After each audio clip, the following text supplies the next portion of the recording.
Hello everyone, welcome to this video. First, let me introduce myself. I am Midjan ULUGBEK.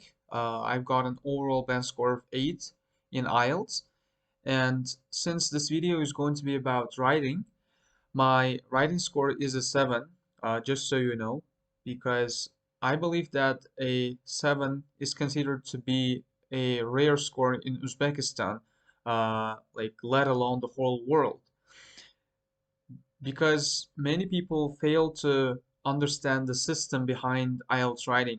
And hopefully, in this video, I will try to show you how a Band 7 candidate actually approaches uh, task task 1, right? A task 1 where you will be given some graphs and visual data and everything. I hope you guys already know what IELTS writing task 1 is. And before we start, I want to make a disclaimer. Well, in this video, I'm not going to teach you anything, but rather this video will be more of a practical thing. I mean, where I will just walk you through this line graph and a table, and we'll start from Cambridge 6 and all the way up to Cambridge 16, hopefully, because I want this series to be a long series, hopefully. And how does this thing work?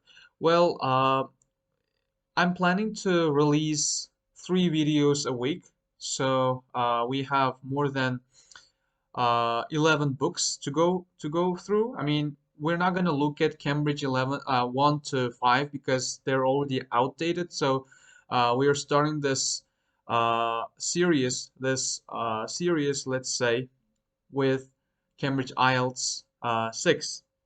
So every time like I will just write down things. I will write down an essay in front of you live, so that you guys know how a Band 7 candidate approaches a writing task, right? IELTS writing task.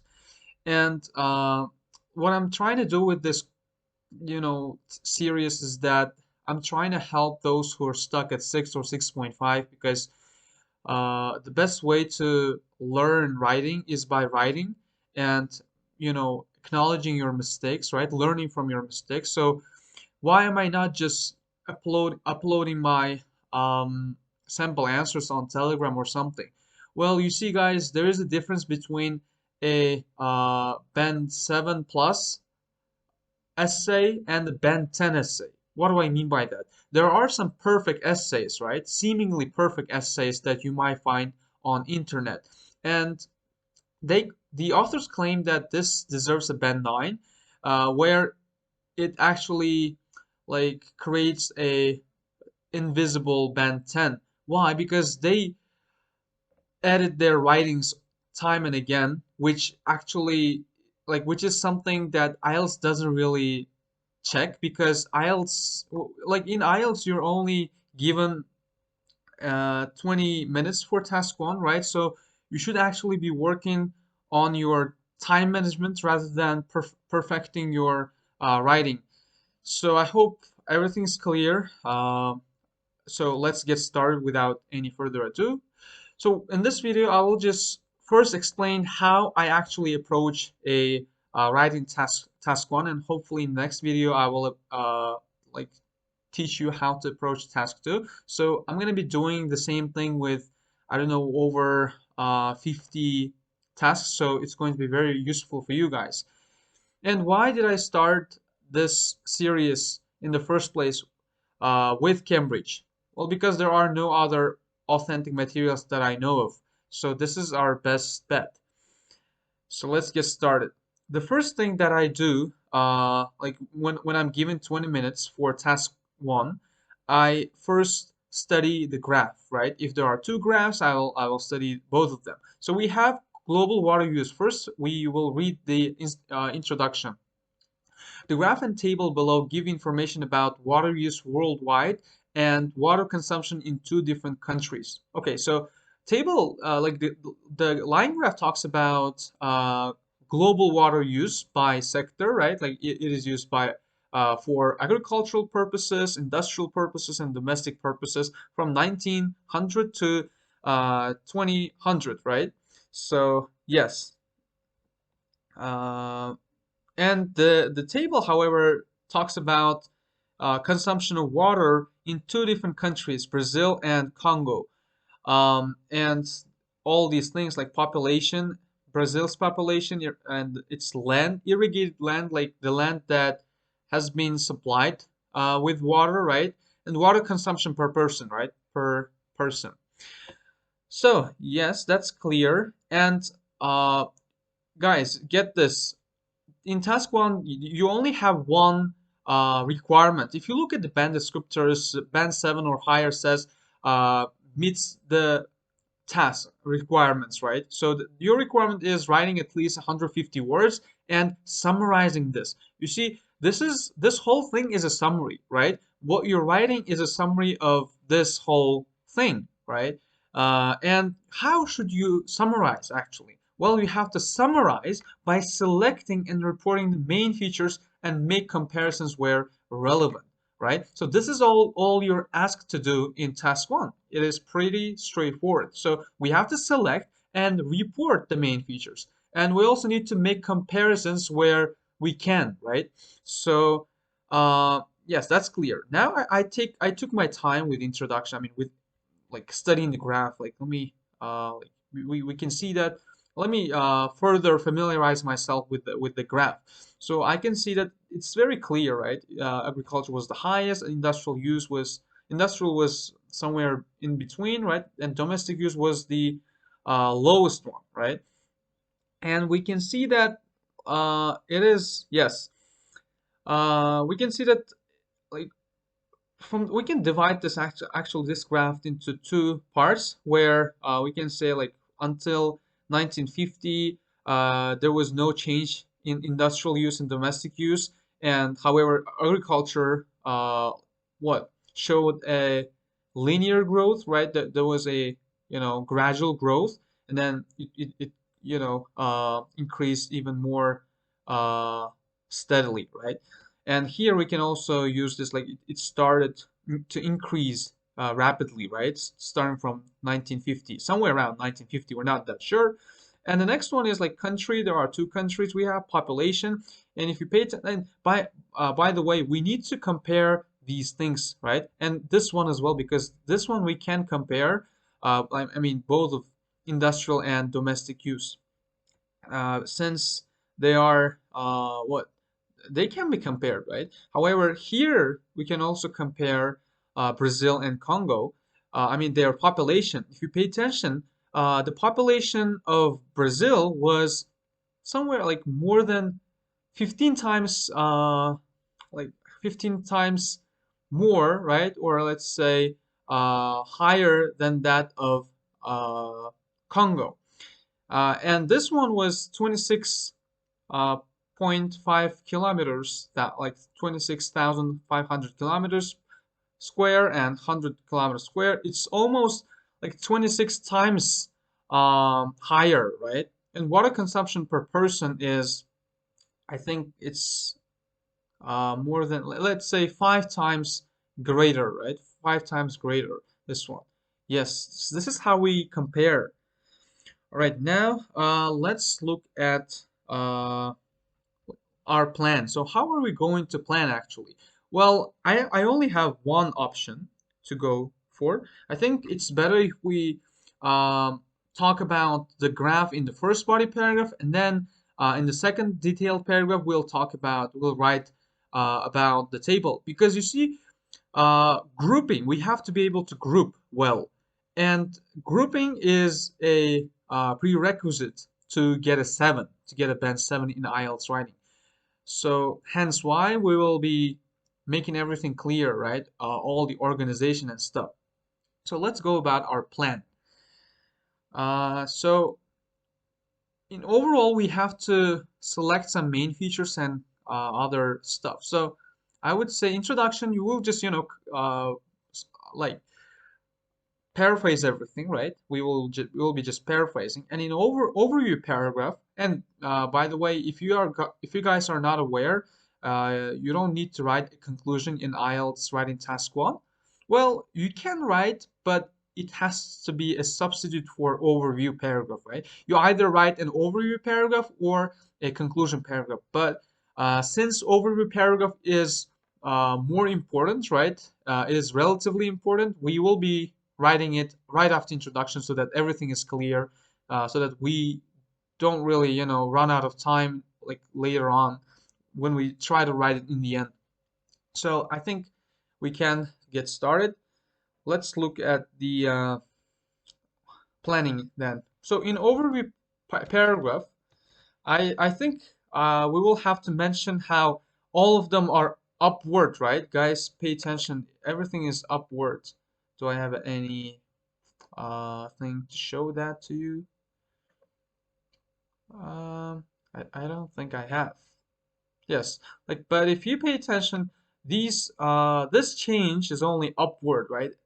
All the lines are increasing. There is no decrease right here. So I think we can mention that, right? Uh, Increase in all sectors, right? So these are sectors: agriculture, industrial use, domestic, right? And increase in all sectors, and agriculture is the highest, right?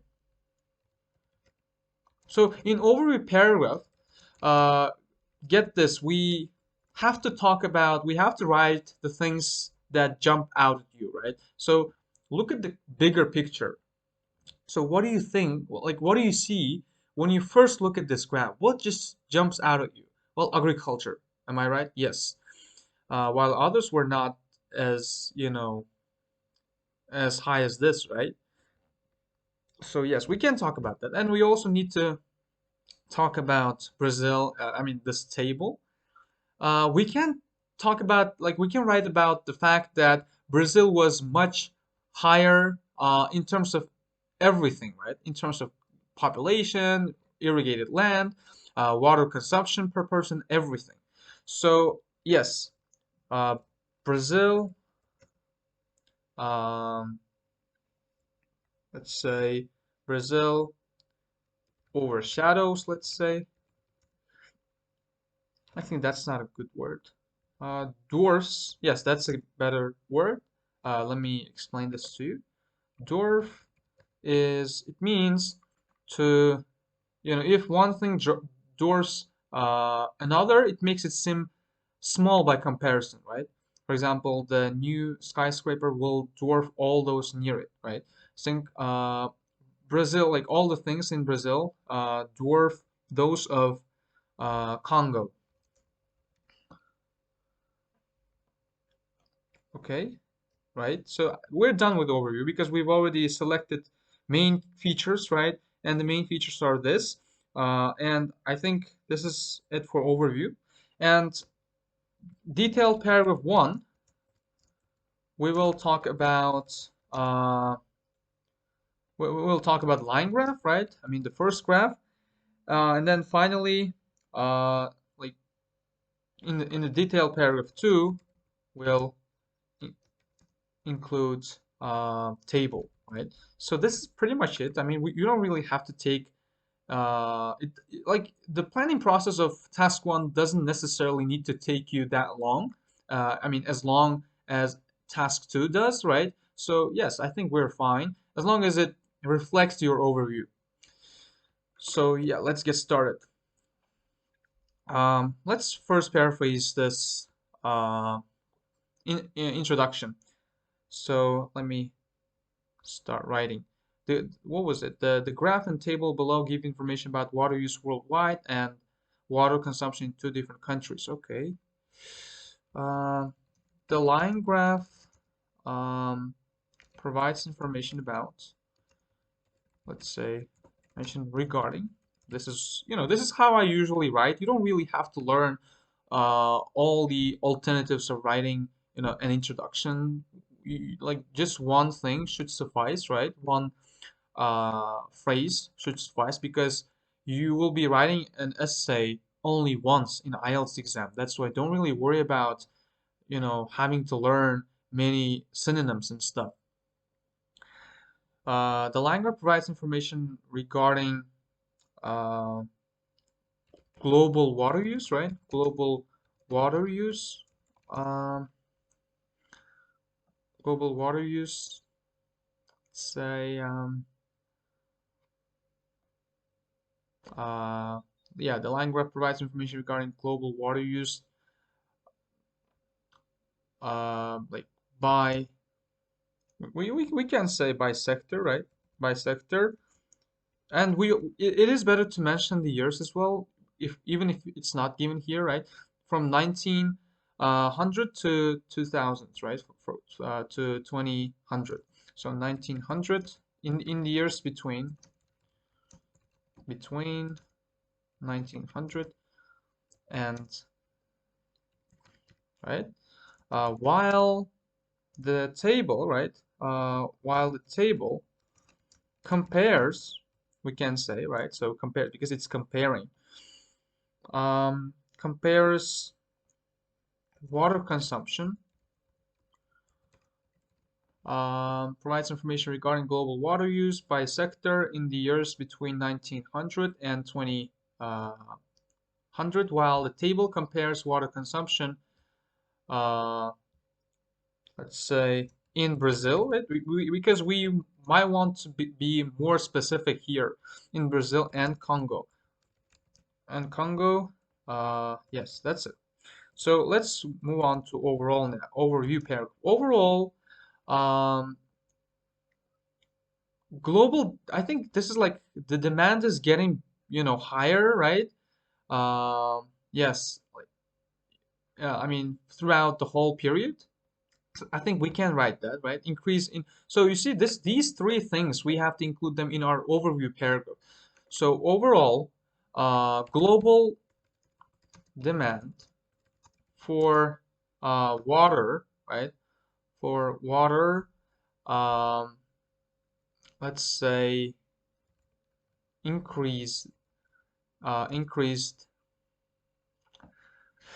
demand for water increased throughout the whole period, let's say.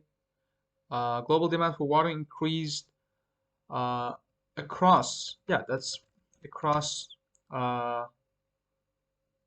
all across all sectors, right? Across all three sectors would be fine, would be better. Global demand for water increased across all three sectors throughout the century, let's say, right? Because it is a century, and I mean from 1900 to 2000. Global demand for water increased across all three sectors. In particular, we can say, or agriculture or agricultural use in particular uh, was was by far the highest,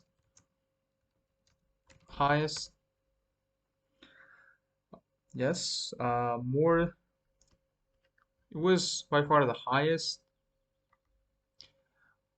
Overall, global demand for water increased across all three sectors throughout the century. Agricultural use, in particular, was by far the highest among other sectors, right? And yes, I think that's it. The table, the table shows, uh, I think the table shows that, uh, yeah, we just talked about Brazil, right? The table shows that Brazil's Brazil's what population, right? Population and irrigated land, and also, and yeah, you see water consumption per person. We can like, instead of using per person, we can say per capita, right? Because it is a more formal way of saying per person. Per capita water consumption um, dwarfed, right? Can use that word, dwarfed those of Congo. I don't know how to pronounce it. Yeah, that should be fine. Okay, that's it. The line graph provides information regarding global water use by sector in the years between 1900 and 2000, while the table compares water consumption in Brazil and Congo. Overall global uh, demand for water, we can say in terms of here, in terms of uh, number of factors, right? Yes, I think that should be fine like if it doesn't sound that weird. While the table compares water consumption in Brazil and Congo in terms of not several. Let's see how many words are there. Oh, I think that's too much. Yeah, too many words. Yeah, that should be fine. Overall global demand for water increased across all three sectors throughout the century. Agricultural use in particular was by far the highest among other sectors. The table shows that Brazil's population, irrigated land, and per capita water consumption dwarfed those of is used like instead of repeating dwarfed population, irrigated land, and per capita of Congo. Instead of saying that, we can just use those of, right? So yes. So now we can start writing about like this one. In 1900, uh, agriculture, the highest, okay, let's say the largest amount of water use belonged to agri, let's say farming, because we don't want to repeat the same word over and over again. The largest use belonged to farming, right? You see, we can open up a parenthesis, not a parenthesis, let's say hyphen, I don't know, and then include the data here. And how much is it? 500. 500, what's the unit? Kilometers cube, right? Kilometers cube. Um, yes, let me, oh, not this. Kilometers cube, yes. And, okay. Um, the largest amount of water use belong to farming, which I think uh, maintained its dominance, right? Or does it sound too, literary? Let's say, let's say, um, I don't know, like what do we write? The largest amount of water used belong to farming. Say at 5. Yeah, that's better. That sounds better. At 5. Um, and uh, we can say um, where is it? Like from, I think we have to, talk about this, here, 1950, because that's when an important thing, right? An important change took place. So yes, the largest amount of water use belonged to farming at 500 kilometers cube, and uh, let's say which, I think which doesn't sound that good. Um,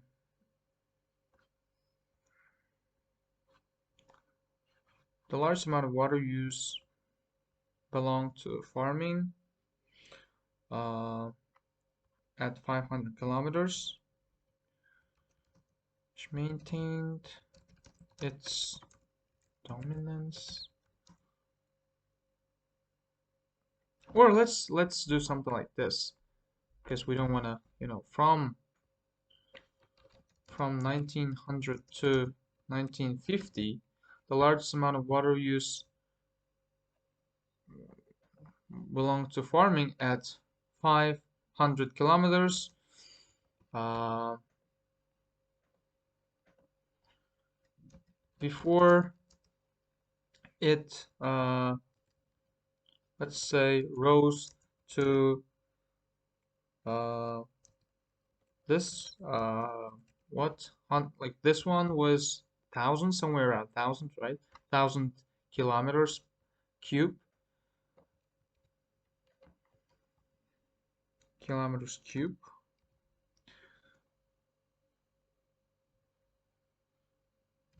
while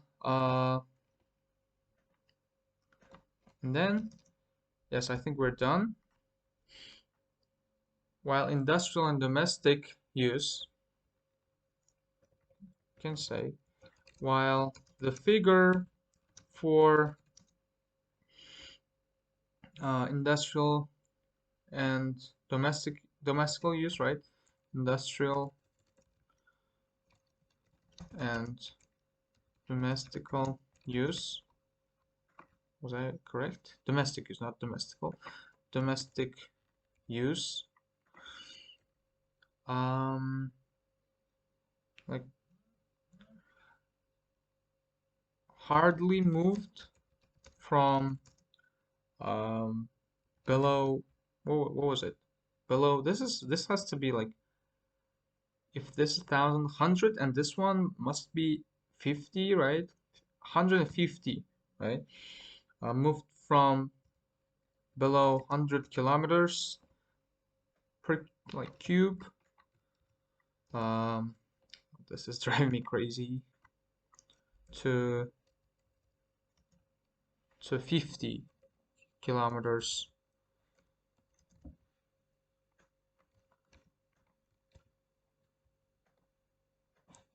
respectively.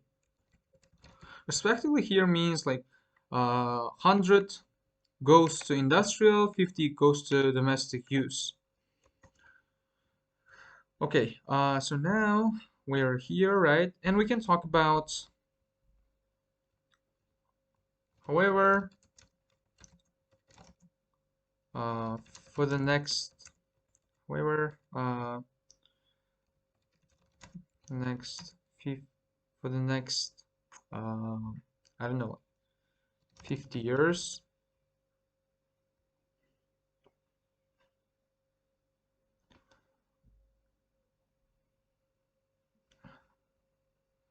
all the sectors experience an exponential growth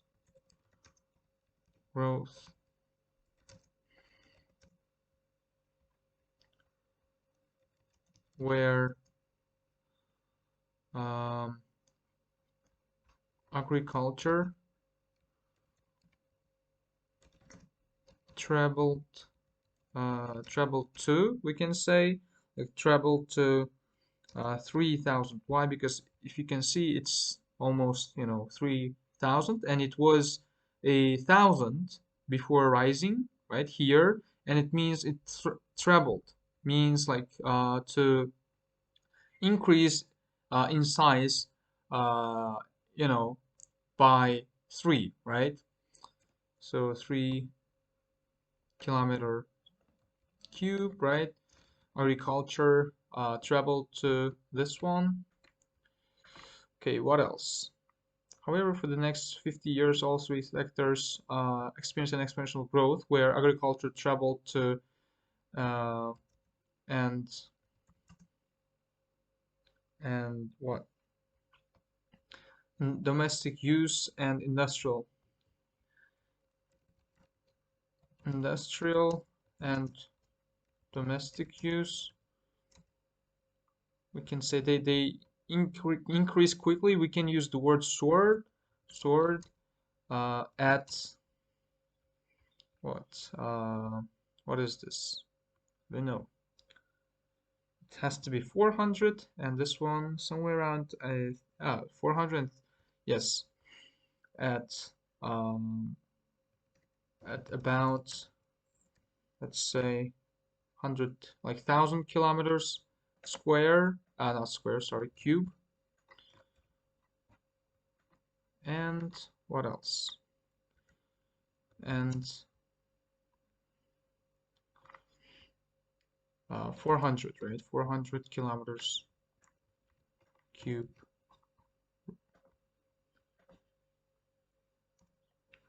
Yes, that's it. So I think we're done with this paragraph. From 1900 to 1950, the largest amount of water use belonged to farming at 500 kilometer per cube before it rose to 1,000 kilometer cube, while the figure for industrial and domestic use hardly moved from below 100 kilometers. I can't really pronounce this to 50 respectively. However, for the next 50 years, all three sectors experienced an exponential growth uh, where agriculture traveled to this and this use soared at about this, right? So yeah, we're done. Now let's move on to the table. We can say in the year uh, 2000, right? Uh, Brazil's population was uh, 15 times like higher than that of, right? So uh, the population of Brazil, right? Let's also give this one 176 million. Yeah,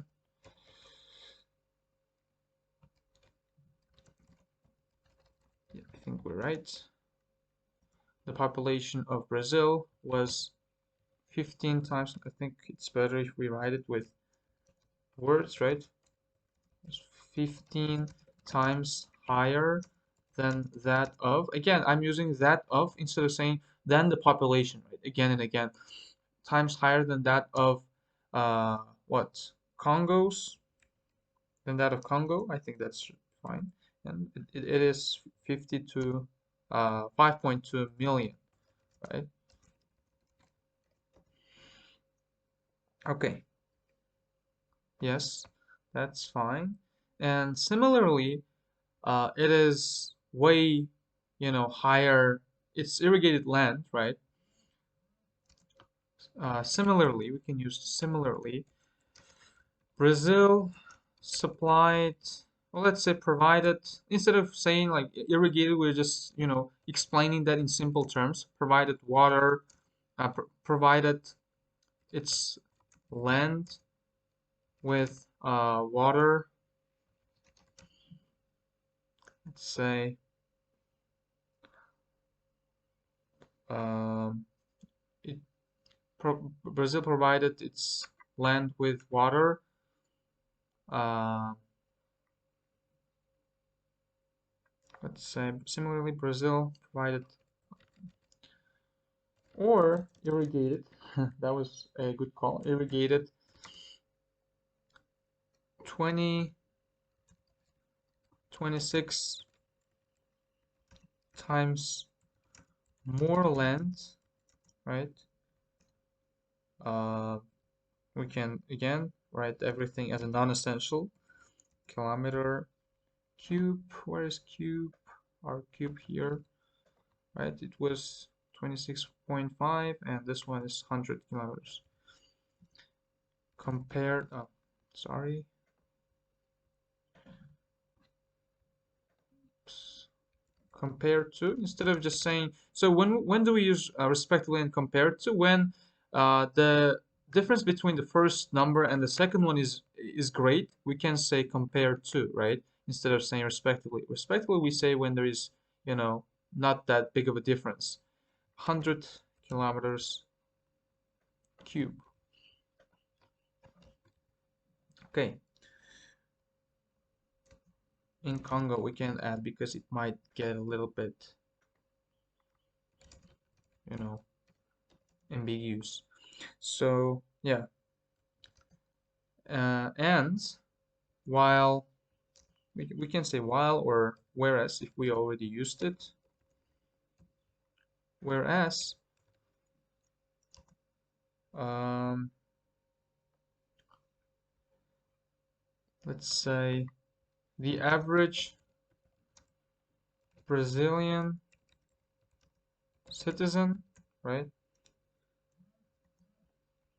consumed about, 50 times more water, right? Average Brazilian citizen consumed about 50 times more water than, and I think it's better if we included, I mean, instead of just repeating this, right, this one over here, we can give the data separately as well. It is 359 kilometers. Was it kilometers? Yeah, meters, right? Meters uh, cube, because how come a person can, drink kilometers cube water? It is impossible. All right, and uh, about 50 times more water than the average Congo citizen. So why am I not writing like 50 times more water than that of Congo? Well, yeah, it would be a repetition, so it's fine, yeah, to do this once, right? And it was 8 meter, right? 8 meter per 8 meter cube. I think I need to learn the shortcut. Control plus Shift 2 plus. It's better to do that. Yes, then the average. All right, that's it. So think found it useful. Uh, so now let me explain all the things that we've just done. And you can get the PDF version of this in my Telegram channel. So I will share the PDF document after I upload the video on YouTube. The language provides information. Now let's pick up some words, some quite good words. Provides information regarding, it means illustrate, right? Or give information. Regarding means about. Global water use by sector in the years between 1900 and 2000, while the table compares water consumption in Brazil and Congo. Overall, global demand for water increased across all three sectors throughout the century, right? Like all three. Okay. Agricultural use in particular. In particular means like specifically was by far the highest. That's also a good chunk of language, right? Among other sections. Um, the table shows that Brazil's population irrigated land and per capita, we can say per capita water consumption dwarfed. Dwarfed means, like I said, to make something look small in front of the other, those of Congo. So, and I'm highlighting cohesion, right? Cohesion stuff with green. From, okay, so this one as well. What else? From 1900 to 1950, the largest amount of water used belonged to farming. That's also a good word to use. Belong to farming, belong to something, right?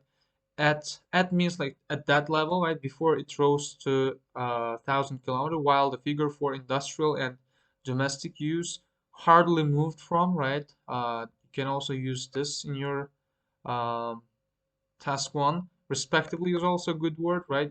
We can highlight it in green because it is, you know, being used for purposes of cohesion. However, for the next 50 years, all the sections experience an exponential um, growth where um agricultural trebled to, right? We can use this one, but only highlighted in red. Sorry, yellow. And also exponential growth, like a fast growth, you might say. Oh, what's happening? Yes. And industrial use sure that means like to rise quickly. You use it with at. It's how in 2000, in the year 2000, the population of Brazil and also learn to use such, non-essential things right here, like opening a parenthesis, was 15 times higher Then that of is also a, something that makes it sound more natural. Similarly, irrigated 26 times more land compared to is also, you can, use it. Whereas the average Brazilian citizen consumed about 50 times more water than the average Congo citizen. So I think that's it. It must deserve higher, like it must deserve 7 plus, I hope. Thanks for watching this video. I will see you in the next videos where I'll be explaining everything about task 1 and task 2. Thanks for watching. Bye.